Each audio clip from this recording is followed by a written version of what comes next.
ఎక్కడున్నావమ్మా బంగారు బుజ్జి,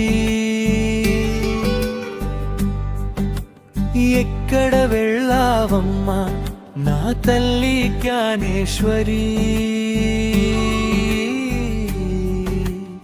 ఊహులేక తల్లడిల్లుతుందే నీ తల్లి గుండె, 7 రోజులైనా నీ జాడా లేదే తల్లి. నీ నవ్వు కోసం గడప చూస్తుంది, నీ అడుగుల కోసం వీధి ఎదురు చూస్తుంది. రావే తల్లి ఒక్కసారి రావే, నీ అమ్మ కన్నీళ్ళు ఆపవే.